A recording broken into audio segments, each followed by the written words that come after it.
한때 서민들의 최후의 안전망으로 여겨졌던 대리운전은 이제 경제적 생존의 문턱에서 위험할 정도로 무너지고 있다.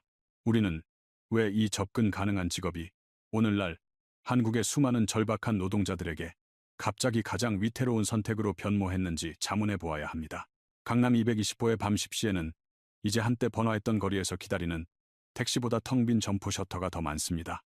전화를 받지 못한 운전자들은 요즘 좀처럼 찾아오지 않는 기적을 바라며 목숨을 걸고 어두운 국도 갓길을 달리고 있다. 우리는 극심한 불황, 약탈적 플랫폼, 빠르게 사라지고 있는 음주 문화가 만들어낸 복잡한 구조적 위기를 밝혀내려 합니다. 운전자들은 거리에 쥐 한 마리도 없다고 중얼거리곤 하는데 그 암울한 표정은 밤의 황량함을 그대로 담고 있다. 이는 과장이 아니라 혼돈이 맴돌던 곳에 침묵이 지배하는 25세기 한국 밤문화의 차가운 현실이다.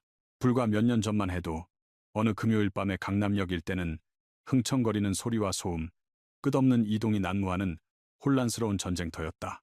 하늘에서 별을 따는 것보다 택시를 잡는 것이 더 어려웠고 대리운전 앱에는 끊임없이 전화가 쇄도했다. 그 황금 시대에 운전자들은 가장 가깝고 수익성이 높은 전화만 선택하여 상대적으로 쉽게 수입을 극대화하는 사치를 누렸습니다. 운전자가 고객을 선택하는 시대가 아니라 그 반대가 아니라 노동자에게 유리하게 권력 역학을 뒤집는 시대였습니다. 약간 너무 멀거나 급여가 너무 적은 전화는 쉽게 무시되었습니다. 모두가 몇 초 안에 다른 요청이 나타날 것이라는 것을 알고 있었기 때문입니다. 오늘날 그 세상은 완전히 뒤바뀌어 운전자들은 단 한 번의 알림도 없이 몇 시간 동안 무음 전화기를 멍하니 바라보게 되었습니다. 마침내 화면에 전화가 와도 출퇴근 비용을 거의 감당할 수 없는 저임금 직업인 경우가 많다. 운전자들은 고작 1만 원을 벌기 위해 왕복 1시간을 달려야 할지 고민하는 딜레마에 빠진다. 예전에는 그런 형편없는 제한을 쳐다보지도 않았을 텐데 지금은 이것이 자신들의 유일한 선택인지 고민하며 머뭇거린다. 네온 불빛이 결코 꺼지지 않고 밤의 에너지가 무한하게 느껴졌던 잠 못 드는 유흥가인 종로와 강남을 떠올려 보세요. 술집마다 사람들로 넘쳐났고 새벽 2시가 넘은 시간에도 거리는 웃음소리와 대화소리로 활기가 넘쳤다. 지정된 운전기사가 고객 앞에 줄을 서곤 했고 보도는 집으로 돌아가기 위해 필사적으로 신호를 보내려는 사람들로 빽빽이 찼습니다. 그러나 지금 같은 거리를 보면 문을 닫은 상점이 줄지어 있고 보행자가 거의 없을 정도로 텅 빈 인도를 볼 수 있습니다. 이 침묵은 단순한 멈춤이 아닙니다. 이는 야간 모임의 전체 경제가 조용히 존재하지 않는다는 신호입니다. 저녁을 먹고 술집으로 이동하고 노래방에서 끝나는 익숙한 문화적 흐름이 갑자기 단절되었습니다. 지정운전은 그 사슬의 마지막 연결고리였으며 선행 단계가 없으면 단순히 기능하거나 생존할 수 없습니다. 사람들이 모여서 술을 마시지 않고 차를 두고 가다가는 이 서비스의 기반이 순식간에 증발해버립니다. 이들 운전자들에게 밤의 소음과 생동감은 단순한 분위기가 아니었습니다. 그들은 생계의 원천이었습니다. 밤 10시에서 새벽 1시 사이의 찰나의 시간은 한때 황금 시간대로 여겨졌습니다. 그 짧고 정신없는 시간 동안 숙련된 운전자는 일일 수입의 대부분을 확보할 수 있습니다. 퇴역 군인들은 밤에 10통이 넘는 전화를 받을 수 있었던 일을 기억하는데 이는 지금은 먼 환상처럼 보입니다. 오늘날에는 상점들이 훨씬 일찍 문을 닫기 시작했기 때문에 그 골든타임이 눈앞에서 사라지고 있습니다. 도심에 전화가 없는 상황에서 절망적인 운전자들은 외딴 외로운 외곽으로 이주할 수밖에 없습니다. 그들은 운임의 유령을 쫓아 경기도 변두리, 더 나아가 다른 도시로 표류한다. 운송 비용을 절약하기 위해 그들은 지하철을 피하고 장소 간 이동의 위험한 방법을 사용합니다. 작은 미등에만 목숨을 걸고 칠흑같이 어두운 국도를 달리는 모습을 볼 수 있습니다. 한순간에 생명이 끝나기 직전인 어둠 속에서 거대한 트럭들이 그들을 지나쳐 으르렁거립니다. 이 위험은 탐욕에서 비롯된 것이 아니라 한 끼 식사를 할 만큼 벌어야 한다는 단순하고 압도적인 욕구에서 비롯됩니다. 황량한 거리는 개인의 노력의 실패가 아니라 구조적 위기라는 분명한 메시지를 외친다. 아무리 드라이버가 열심히 노력해도 근본적으로 무너진 시장 구조를 고칠 수는 없습니다. 고객의 실종은 아무리 개인적인 노력으로도 극복할 수 없는 대규모 외부 변화입니다. 이러한 붕괴를 이해하려면 먼저 우리 동네 자영업의 무너져가는 기반을 살펴봐야 한다. 텅 빈 거리는 단지 증상일 뿐이다. 이 질병은 지역 상점과 레스토랑의 대량 멸종에 있습니다. 테이블 회전율은 매우 심해서 한두 개의 테이블만 사용하는 날이 많은 사람들에게 새로운 표준이 되었습니다. 치솟는 전기요금과 직원 임금에 직면한 소유주들은 문을 일찍 닫는 것이 실제로 더 저렴하다고 계산합니다. 한두 명의 고객을 위해 밤 11시까지 불을 켜두는 것은 재정적 손실을 보장합니다. 결과적으로 도시에는 자발적인 통금 시간이 내려졌고 법이 아니라 필요에 따라 상점이 9시가 되면 문을 닫게 되었습니다. 이러한 변화는 전적으로 심야 시간대에 의존하는 지정운전에 치명적인 타격이다. 업계에서 가장 바쁜 시간은 10시에서 1시 사이로 술자리가 보통 끝나가는 정확한 시간이다. 그러나 장소가 9시에 문을 닫으면 그 중요한 수요 창구는 허공으로 사라집니다. 이는 단순한 고객 감소가 아닙니다. 사업을 위한 시간표가 지워졌습니다. 전화가 폭증해야 할 10시가 되자 모두가 이미 집으로 돌아가고 운전자는 발이 묶였다. 여기에 물가는 오르고 소비는 위축되는 악순환이 모두를 더욱 옥죄고 있다. 외식 비용은 폭등했고 급여는 이러한 극심한 인플레이션을 따라잡지 못했습니다. 2년 전만 해도 8,000원이던 간단한 점심값이 지금은 어딜 가나 1만 원이 넘는다. 이제 회사의 저녁 회식 비용은 1인당 최소 5만 원이 되어 4인 그룹의 경우 비용이 많이 듭니다. 균일한 임금과 치솟는 식품 가격으로 인해 사람들은 외식을 무자비하게 줄이고 있습니다. 많은 사람들이 레스토랑을 완전히 버리고 집에서 요리하는 것이 재정적으로 합리적인 유일한 선택이라고 판단하고 있습니다. 편의점 도시락과 밀키트 판매가 급증하는 것은 라이프 스타일의 급격한 변화를 입증합니다. 자영업자들을 위한 인터넷 커뮤니티를 살펴보면 절대적인 절망과 절망의 분위기가 드러난다. 월별 적자 및 불만 사항에 대한 새로운 게시물이 매일 올라오는데 실패한 상점을 인수하려는 사람은 아무도 없습니다. 보험료, 즉 사례금을 회수하지 않고 떠나는 이야기는 이제 흔한 비극이 되었습니다. 이러한 점주들의 고통은 바로 하류로 흘러 대리운전자들의 고통이 된다. 이러한 경기 침체는 하나의 문제가 다른 문제를 촉발하여 하락세를 만드는 악순환으로 작용합니다. 경제는 자연스럽게 변동하며 역사적으로 모든 불황에는 결국 회복 기간이 뒤따릅니다. 그러나 오늘날의 무서운 현실은 이러한 변화 중 일부가 영구적이고 다시는 돌아오지 않는다는 것입니다. 가장 중요한 변화는 최근 몇 년 동안 근본적으로 변화된 음주 문화에 있습니다. 현대 직장인들 사이에서 9 캠페인은 모임의 새로운 황금률이 됐다. 이 규칙은 한 장소에서 한 종류의 술을 마시고 엄격하게 오후 9시 이전에 술을 마셔야 한다고 규정합니다. 회사 저녁 식사가 서너 라운드에 걸쳐 진행되는 힘든 마라톤이었던 과거와 이것을 대조해보세요. 모임은 7시에 시작하여 새벽 2시까지 계속되어 관련된 모든 사람을 지치게 했습니다. 막차를 놓칠 것이 예상되어 대리운전기사를 부르는 것은 불가피한 결론이었다. 선배의 2라운드 초청을 거절하는 것은 경직된 기업 문화 속에서 사회적으로 불가능했다. 오늘날 풍경은 알아볼 수 없습니다. 저녁 식사는 간단하고 효율적이며 9시에 즉시 끝납니다. 이렇게 짧은 시간 동안 사람들은 운전기사가 집에 가야 할 만큼 술을 마시지 않습니다. 가벼운 식사와 맥주 한 잔을 마치고 나면 대부분의 사람들은 지하철을 탈 정도로 술에 취하지 않습니다. 두 번째 라운드를 제안하는 사람은 이제 순종적인 준수보다는 확고한 거부를 당하게 됩니다.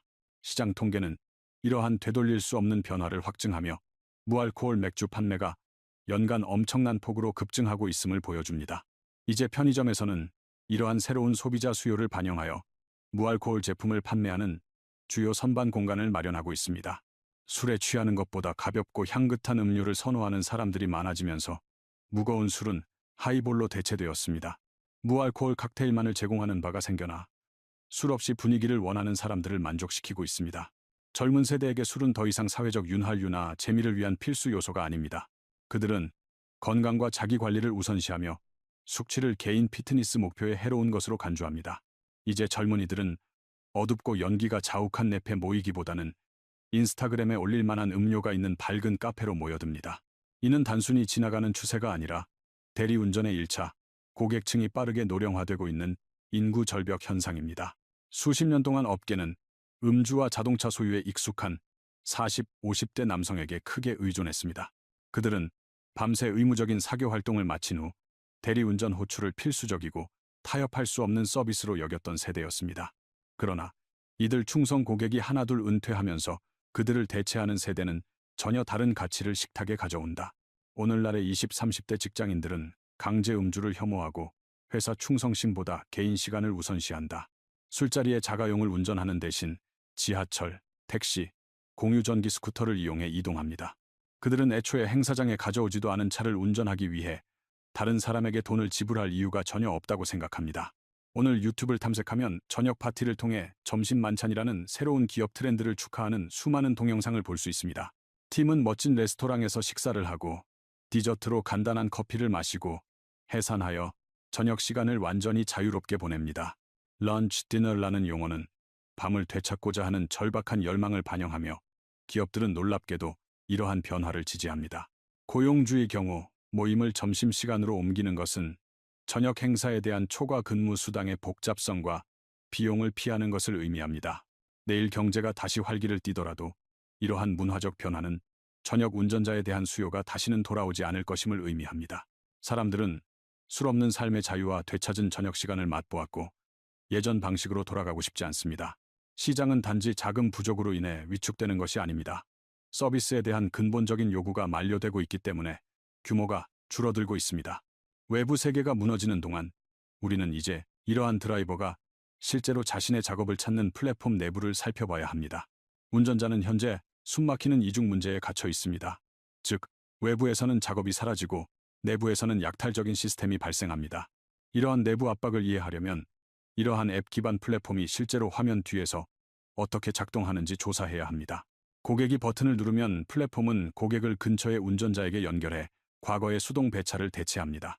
이러한 디지털 연결의 경우 플랫폼은 일반적으로 획득한 모든 단일 요금의 20%를 가져가는 막대한 통행료를 부과합니다.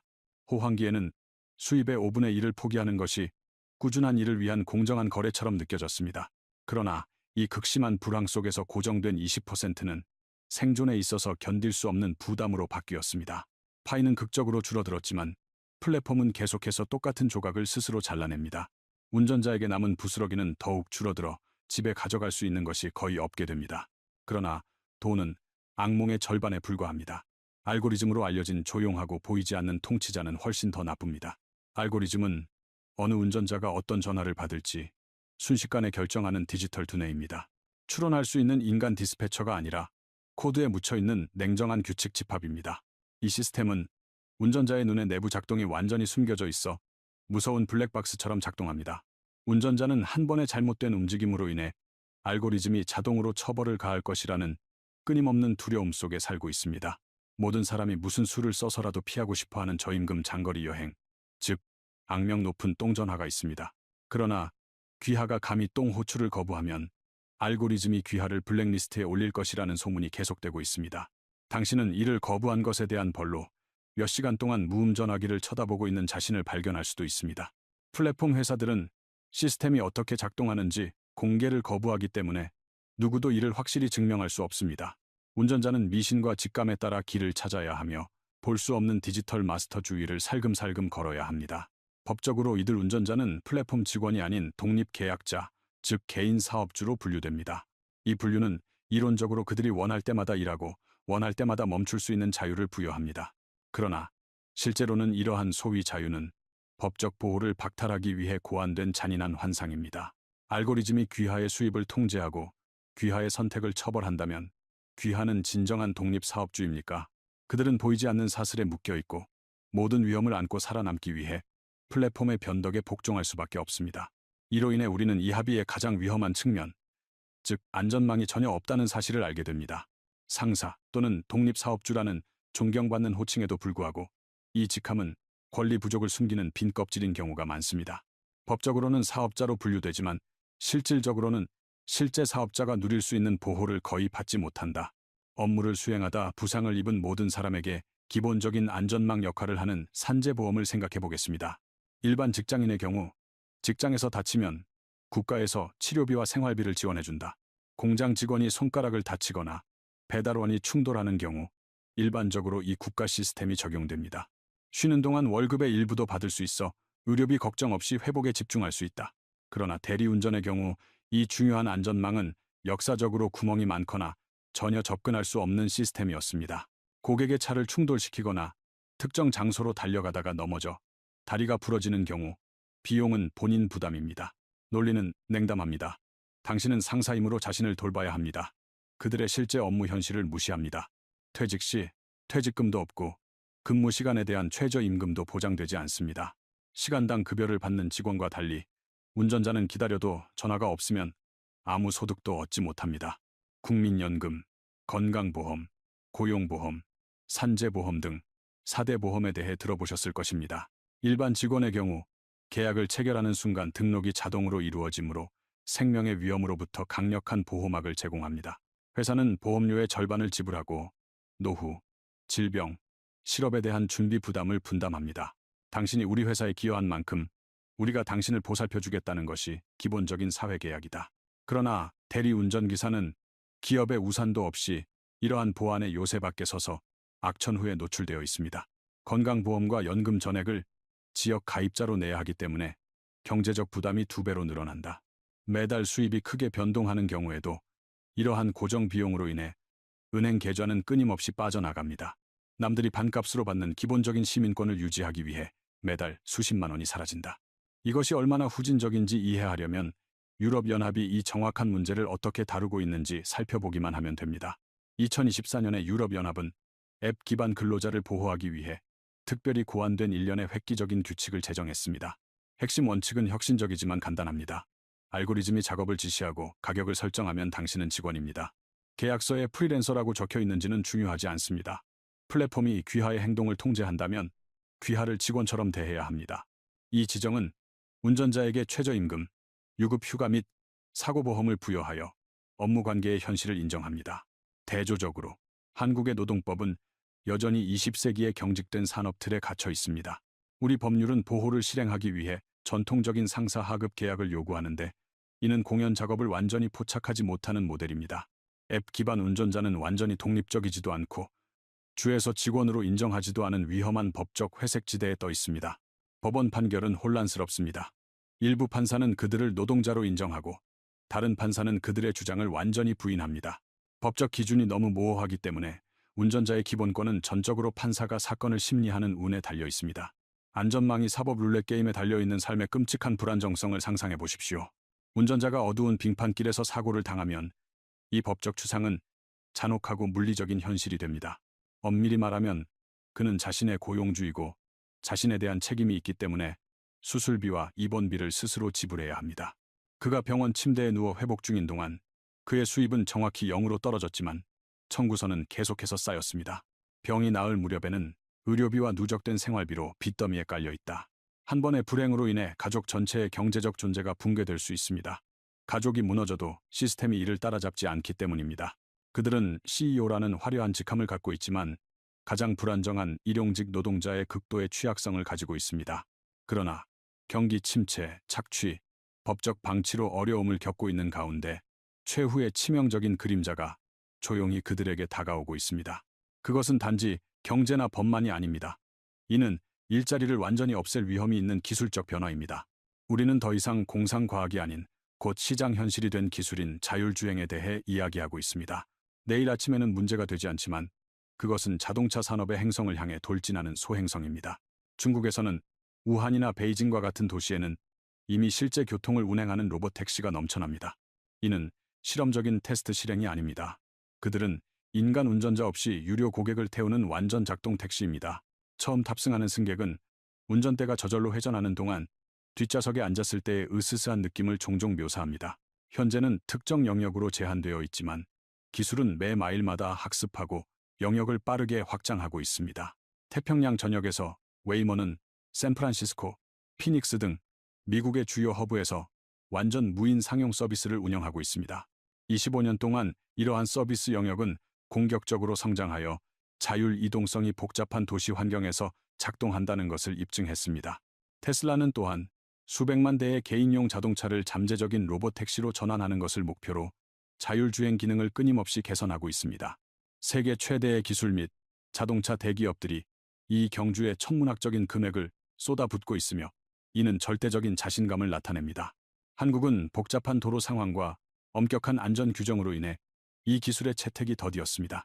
우리는 책임과 보험에 대한 논쟁으로 인해 여전히 수렁에 빠져 있으며 이로 인해 이러한 서비스의 출시가 지연되고 있습니다.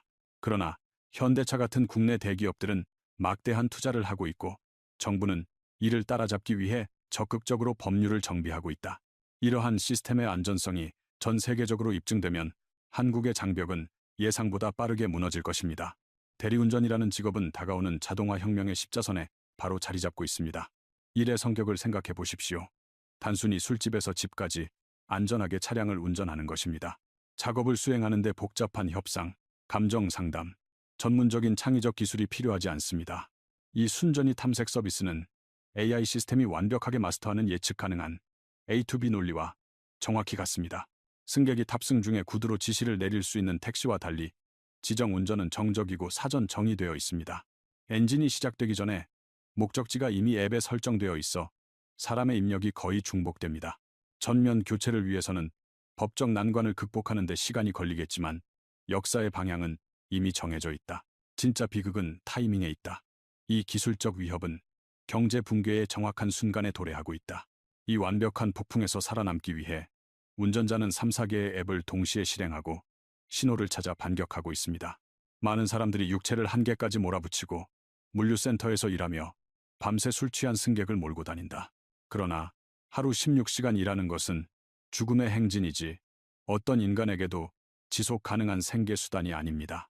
노동력이 파편화되고 고립되어 있으며 즉각적인 현금이 절실하기 때문에 노동조합을 조직하려는 시도는 견인력을 얻기가 어렵습니다.